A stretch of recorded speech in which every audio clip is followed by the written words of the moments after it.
Okay, so we're here for the third part of my look at Wolverine, and this one is specifically on the third book in the series called Wolverine Lifeblood by Hugh Matthews. And someone had asked me when this book was published. This book was published in 2020, and I don't have any more information than that. I don't know if these novels were published separately earlier or at the same time or later. I just have the Omnibus edition. There's all three of them published in 2020. And it goes without saying, I have no idea about the continuity. Is this continuous with the MCU? I don't think so. And is this continuous with current comic book canon? Again, I don't think so, but I'm not sure. I'm not familiar enough with the continuities in question to be sure. I'm not even sure if they're necessarily actually in continuity with each other. It's hard to know because they take place in such different time periods. Okay, so the third one, this Lifeblood, it deals with Wolverine in World War II. And in World War II, he manages to get himself put into a concentration camp. And this is kind of interesting because although the Holocaust is mentioned, the extreme anti-Semitism of the Nazis is downplayed. The Holocaust as such is never once mentioned, although the ways in which that the Nazis are killing Jews is we don't actually see what we actually see is when they get to the camp, all the Jews are led off one side, and we do see, like, the stars and stuff on them. And later on, we find out that the non-Jewish people, which is what Wolverine is put into, the non-Jewish section of the prisoners, he is made to sort suitcases, and these suitcases are the possessions of the Jews who had gone the other way. And although we don't actually see them dying, that's the implication. That we're strongly led to believe that they all died and were killed deliberately. Now, the reason why that matters here is Wolverine's response to this is not what you would maybe first think. What you might first think is that he would just tear this place to shreds. We would get some kind of Tarantino style kind of revenge fantasy where the powerful man comes in and just destroys a concentration camp. Something counterfactual that, obviously, this would be a rewriting of World War II history in a very satisfying kind of wish fulfillment kind of way. That's not what we get here. Instead, what we get is Wolverine just simply refusing to do what he's asked to do by the Nazis, which is a very interesting response. And again, what does this mean? How are we supposed to understand this? Because, okay, so we don't have the wish fulfillment. We don't have just the destruction. What we have is just a passive kind of witness. And that's all fine and good. He made a promise to someone who dies, that someone needs to survive and witness this, and he does. He survives. He witnesses it, but he doesn't bear witness. He doesn't proclaim to the world. He doesn't, let people know necessarily what's happened here.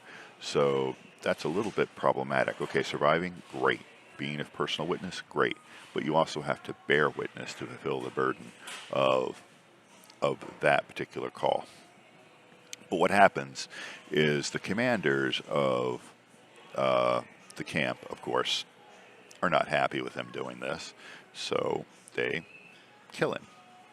And, they think they're done with him. They taught him a lesson. Look at this, this guy refused to do what we want him to do. He's dead now.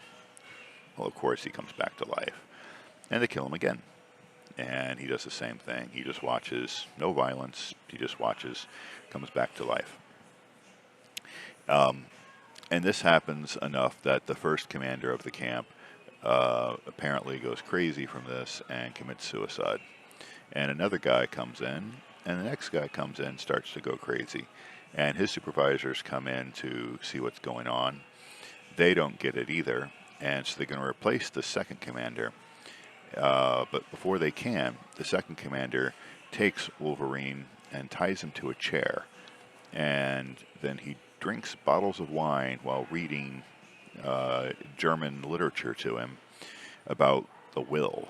Because, I think Schiller has a lot of stuff about the will. And he reads the stuff about the will to him and then cuts him up with the wine bottle that he just drank. And Wolverine remains just watching. And that, I guess going on with the watching, he decides to be mute, so he also does not speak. Although he screams in pain when he's killed or when his bones are broken and things like that. Because remember, this is before the adamantium in his bones. And, so this is basically what's going on the entire time as he's being tortured by this guy. And then the main antagonist comes into the picture, which is the guy called Von Stryker. Now, again, I am not thus most familiar with Marvel continuity, but apparently he's a known quantity. He's a known villain. And he comes into the picture. And what he does is he removes Wolverine from that and just watches him.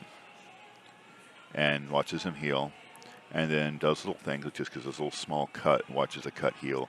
Sort of, and Stryker has been hired by Himmler to create the perfect soldier. And that's what he's been working on with drugs and hypnosis and trying to find the mutant factor.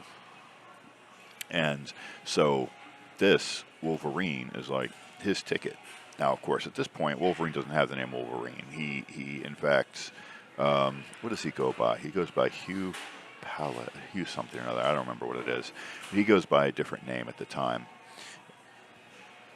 And in the camp, he's anonymous. They've got no name for him at all. All Stryker knows about him is he's Canadian. So what he does is he takes Wolverine and he nails him to a cross of wood. Literally nails him to a cross of wood with nails through his wrists, his elbows, his knees, and his ankles to hold him down. And he cuts into his leg and takes out some of his bone and bone marrow. And then because of other things that have happened in this camp, the whole camp goes crazy. External to this, not related directly to Wolverine in any way. And the prisoners revolt, kill all the guards, and escape. And Stryker, in this, is able to keep his little vial with Wolverine's bone marrow. And he leaves. Okay. Well, we don't see exactly how Wolverine gets out of this. I mean, the other prisoners, of course, come and free him because he's helped them. And he's a prisoner too, so of course they free him. And then he leaves. And then we flash to 40, 50 years later. And it's the present day of some kind. And the war in Iraq is going on.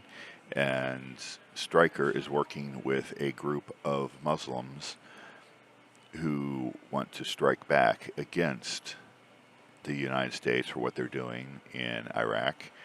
And the president of the United States is going to come visit, and so Stryker and his team have been tasked to go in and kill the president. So Stryker's having problems because there's no way his men can survive. He's got these drugs that have given them this advanced ability, but it wears off, and it's not sufficient. So Wolverine shows up. He has since lost his memory completely of World War II, and he sees an individual who he worked with and traces in a picture, and he traces that individual through an investigation that eventually leads him to realize that he was in that camp, and he contacts an organization that's actually a front for Stryker trying to find him. He approaches this organization. Stryker figures out it's him and kidnaps him and brings him back to his place. And this is one of the places where we kind of have the James Bond villain stupidity.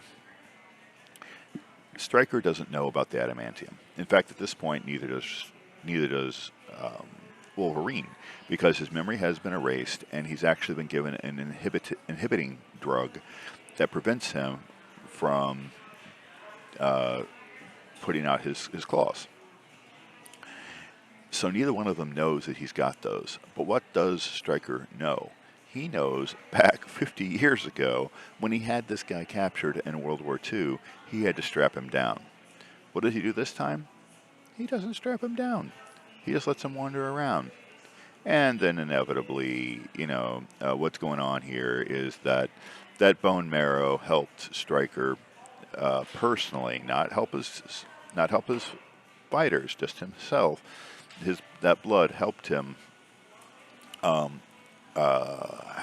longevity, have a longer life, and so he starts taking blood from Wolverine so he can put it in his soldiers, so his soldiers can survive a little bit longer, so they can kill the president, and with the drugs that speed them up, etc. But he doesn't tie Wolverine down. Instead, he concocts some stupid story about him having some pathogens in his blood or something that inhibit his memory.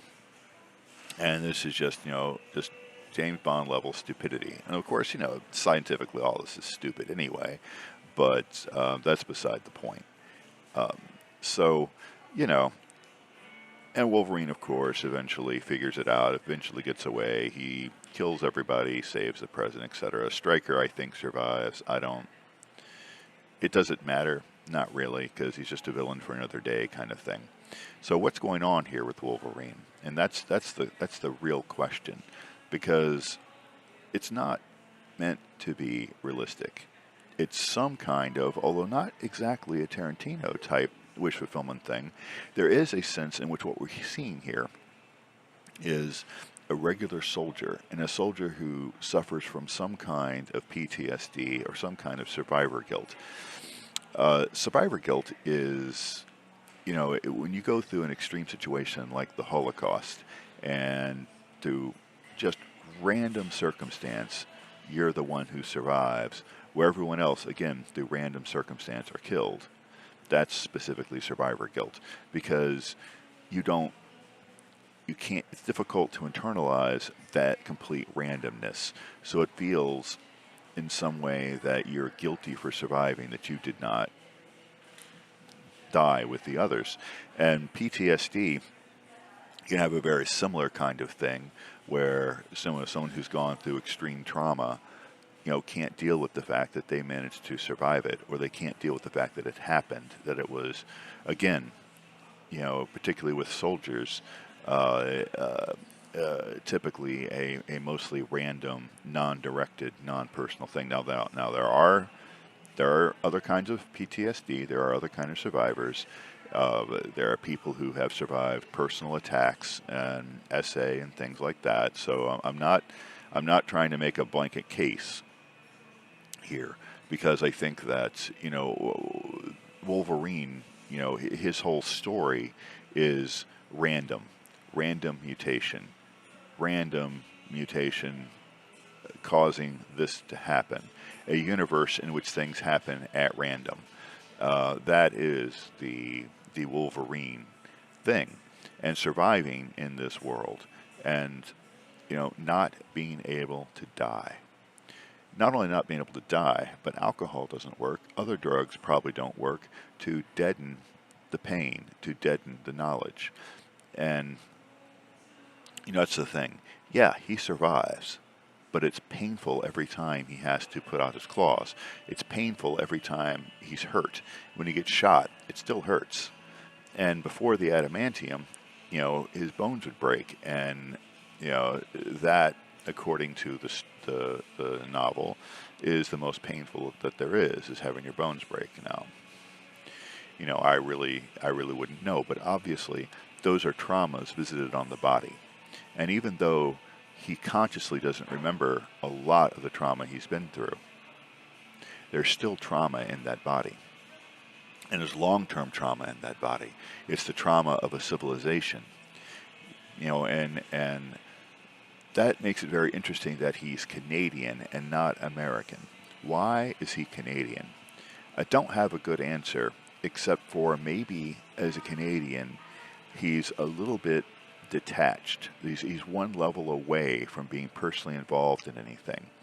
So, for instance, he fought in the Civil War, but he wasn't a Southerner fighting for that glorious cause, and he wasn't a Northerner fighting for that glorious cause. He was a mercenary, perhaps. He was someone who was just, a soldier just passing by. And so, by being Canadian, I think it allows him a certain kind of detachment, a certain kind of just watchingness of the situation, rather than a personal direct involvement. So that's what Wolverine seems to be to me, is some kind of cultural repository for this trauma. The horrors that have been visited on and have been visited on that body, and by that body on the world. I mean, Wolverine's killed countless people at this point. And although he says a couple of times he feels that the people he's killed probably mostly deserved it, undeniably he's killed some innocent or some less deserving individuals here or there throughout his career, and he knows it. That is all who he is. So it's that cultural forgetting and also that cultural trauma that's going on with Wolverine. And what Marvel is trying to say with that, I couldn't say exactly, but that is what I'm seeing here. Is Wolverine represents the body politic. He represents the body cultural, not the body of a person. And this way, even though he is depicted as very, very, very masculine, at the same time, he has some unusual characteristics for that hyper masculinity.